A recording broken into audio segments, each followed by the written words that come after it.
Сегодня мы выехали в Веденский район для того, чтобы показать вам уникальное место с несколькими родниками, из которых начинается река Хулхулау.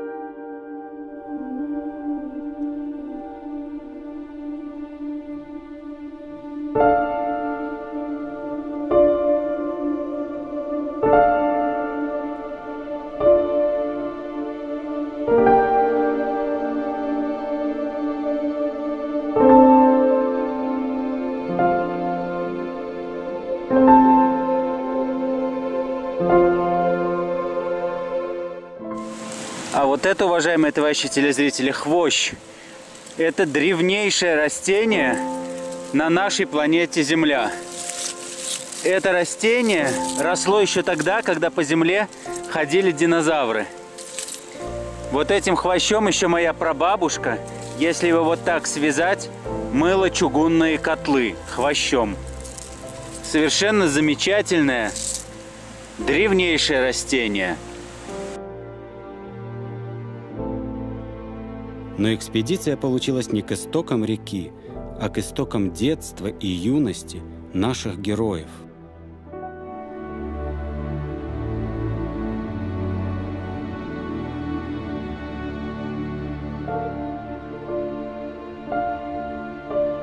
Программа «Родники жизни» впервые в Веденском районе, в таком месте, где так много родников. И они такие полноводные.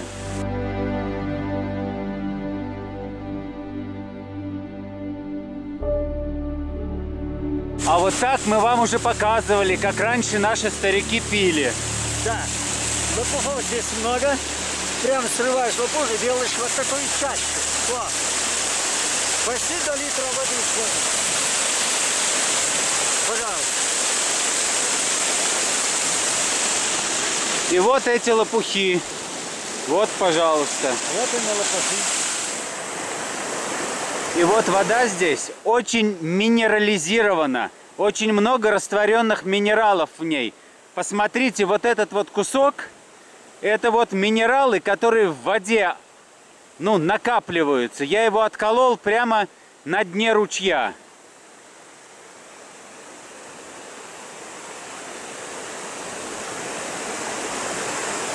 Это камень. Уважаемые товарищи телезрители, вы уж меня извините, здесь очень шумно. Буквально 15 маленьких ручейков, полноводных. А сейчас мы идем к высокому водопаду, откуда, собственно говоря, он и расходится вот на такие рукава. На маленькие ручейки, которые впадают в речку Хулхулау. Чистейшая вода. Абсолютно уникальное реликтовое место, где растут реликтовые растения. Одно из них я вам уже показал. Это растение хвощ, оно современник динозавров в неизменном виде. Мы, жители, целиком и полностью одобряем принятую программу по восстановлению горных дорог от Веденского района до Козиной-Ам. Потому что перед народом, перед людьми откроются новые возможности, чтобы увидеть, узнать свой край, какой он красивый. И не надо будет нам в целях лечения ездить в какие-то санатории зарубежные. У нас все это есть, заложено в природой, создателем нашим. И мы должны и обязаны пользоваться, этими природными условиями, которые нам одарил Аллах, Создатель наш. И спасибо тебе, что ты меня с собой взял и показал мне эти красивые места. Земля здесь действительно заповедная, и все эти многочисленные родники, скорее всего, выдавливаются через горную породу тяжестью озера Козиной-Ам, которое находится на несколько десятков метров выше.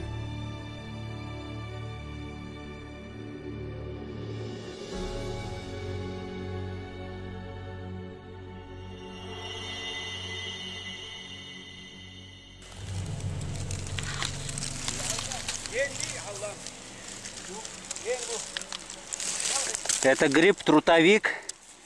Без этих грибов наш лес был бы завален огромными деревьями. Эти грибы поедают все деревья. Великий труженик Гриб трутовик, его так и назвали, потому что он трудится. Да. Гнилые деревцы. Он седает. Вот, они распадаются, превращаются в почву и так исчезают. Буквально за пару лет. Да, за пару лет вот От этот большого трутовик, бука ничего не останется. ничего не остается. Благодаря трутовику. Вода прозрачная. Форель, конечно же, здесь есть. И вот сейчас мы вам показываем основные притоки реки Хулхулау, с которого, собственно говоря, она и начинается. Все дикие животные сюда к воде подходят, потому что снег, когда ложится, он сразу тает. Возле родника температура другая бывает. Поэтому все дикие животные, когда большой снег выпадает, здесь бывают. Вот на той стороне площадку видите, это называется Хишточ, Ильзе называется. Раньше вот, ну, лет 20-30 назад это было, ну, 20 лет назад. Все вот сельская скот, весь пастбище вот была здесь, в этом лесу была. На этих водоемах, на этих местах весь паслись. Вода есть рядом. Да. А сейчас уже заселание уходит скотина. Да. Потому что скотина. Столько вот растений разных всяких загадочных с плодами. Волчьи ягоды. Может быть. Да, вся гора просто усеяна маленькими-маленькими родничками.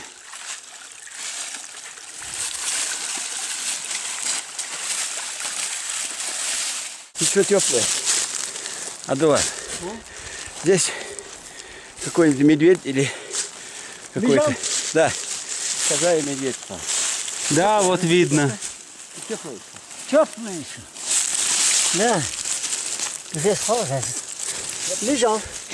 Точно, уважаемые товарищи телезрители. Ой, земля теплая. Только что отсюда кто-то встал.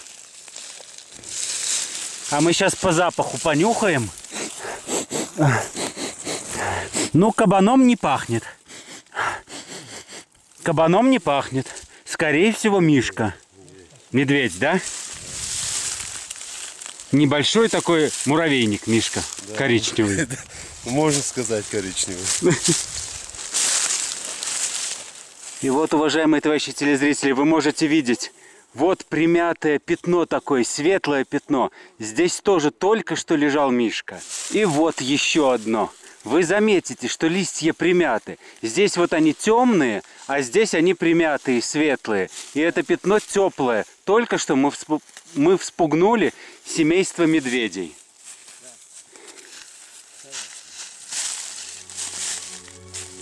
Почему-то так получается, что в каждую мою экспедицию в горы среди ее участников оказывается 1 или 2 человека, которые не были в этих местах 30, 40, а то и более лет.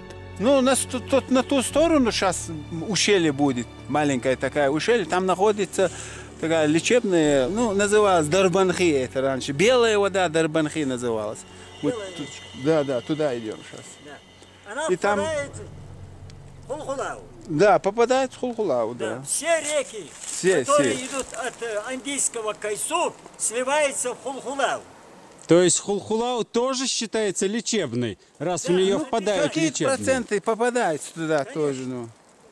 Не так лечебная, как этот источник. Ну, там уже видно будет, как Хулхулау, как эта белая вода. Ориентировочно эта вода, этот исток родника лечебного находится на 1500 метров над уровнем моря. Это чуть ниже, чем Козиной Ам. Это где начинается исток Хулхулау, один из истоков Хулхулау речка, но туда же впадает. Мы попробуем, значит, выпить, кто захочет искупаться в этой лечебнице. И результат будем ждать. Конечно, обязательно. Вот, видишь, вот эта дорога, как дорога. Ну, вот такая склон, раньше делали, дерево отрубали здесь, делали дороги. Да, и с той горы сено таскали раньше, сейчас не делают. Сейчас не тащит никто. И вот большой вот куст есть же, вот, где ветки большие, вот подобие такого, короче. Сюда в конец завязывали веревку. А сюда вот, как, видишь, как рогатка здесь. Ага. Сену ложили, вот сколько ты потащишь его, и с этой веревкой обтягивали, и сверху натягивали. Один вверх залезает, другой тянет, короче. Натягивали, и 2-3 штуки друг к другу цеплялись, чтобы не опрокидывалась она.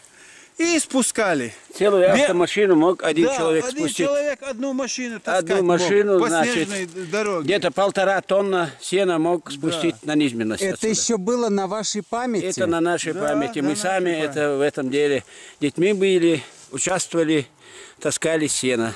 Обычно вот на передние, самый первый, который есть, вот этот, ну... Кто сидит? Стога, короче, самое первое. Под него ложили вот полиэтиленовые, вот пленка ложили, Или чтобы она клеенку. поворот делала, где вот скалы, вот эти крутые повороты есть, она легче поворачивалась, когда передние ставили. Вот. И вот так таскали это сено. Да. То есть вы сейчас ходите по отцовским местам? По отцовским тропам, которые, значит, на низменности держали скот. И вот в таких, значит, труднодоступных местах, на низменностях, где меньше древесины, косили сено и спускали где-то 1,5-2 километра, значит, спуску. И там сколько могли, значит, на тракторе подходили. И оттуда 2 человека мог загрузить огромные сани гусеничного трактора. Сколько лет вы не были на этом склоне? На этом склоне я последний раз был в 70-м году еще пацаном.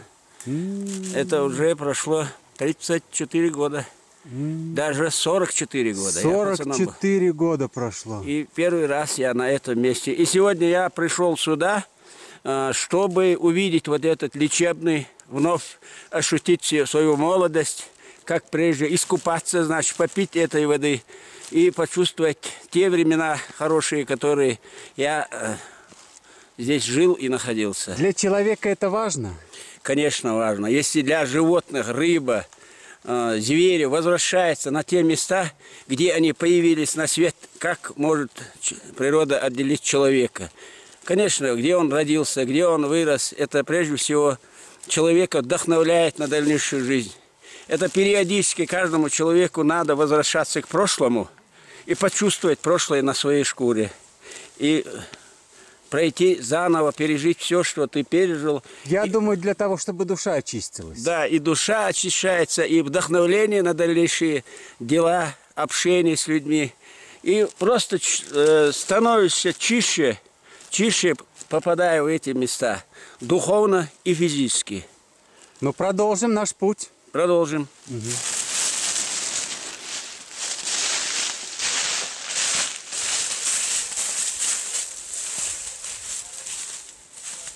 Вот вы можете меня спросить, а что за пакеты они таскают?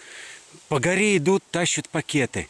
На самом деле это великое кавказское гостеприимство. Они ведут меня по своим заповедным местам и хотят угостить шашлыком.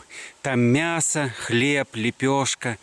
Там все, что нужно для того, чтобы отдохнуть после вот этого долгого пути, который мы сейчас преодолеваем.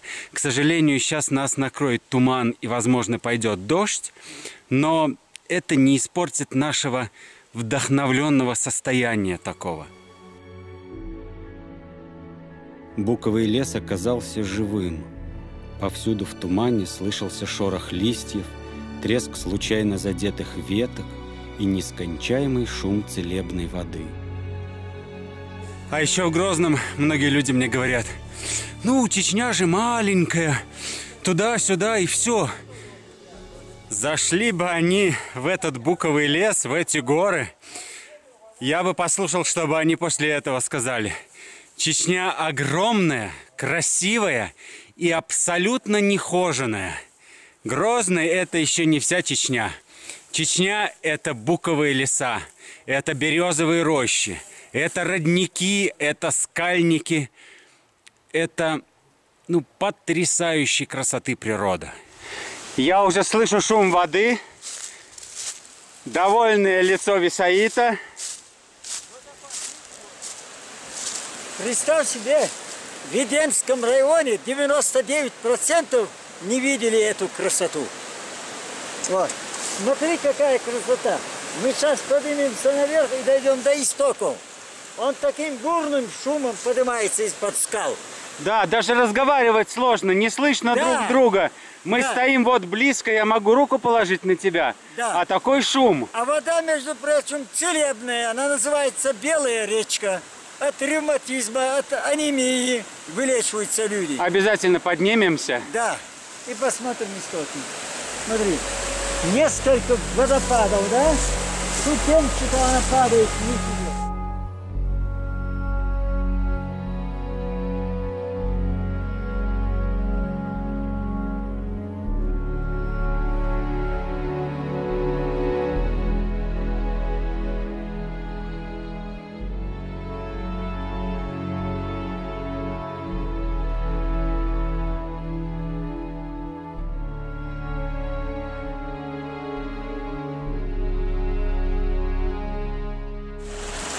Смотри, как фонтан. Видишь?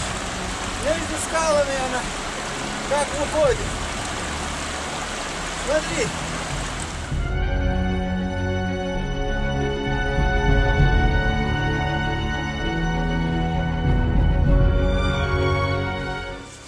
Медведя нет? Медведя здесь нет. Но вот эти маленькие следы, похожие на кошачьи, что-то А, рысь! Рысь! огромных размеров. Вот смотрите. Спичная коробка. Да. Да, и вот волчий след. И посмотрите по сравнению с рукой. Это моя рука. Вот моя рука и волчий след.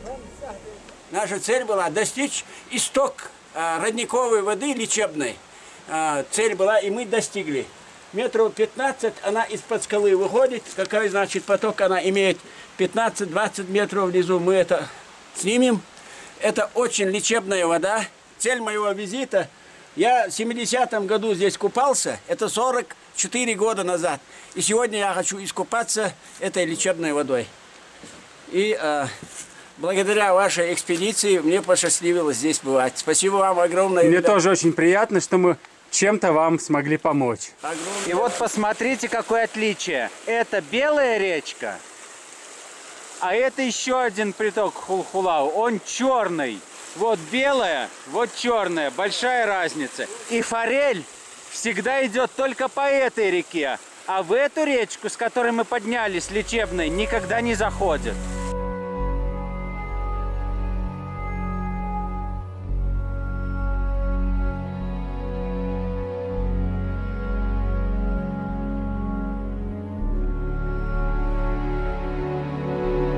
А вот это будто бы кадры из мультика «Ежик в тумане».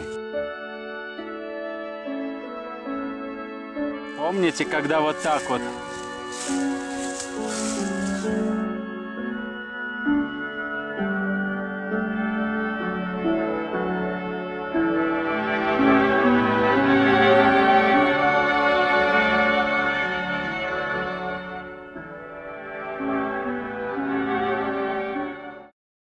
И даже начавшийся внизу мелкий дождь не смог испортить наше впечатление от похода к истокам реки Хулхулау, а теплый костер и дружеские разговоры стали приятным завершением дня.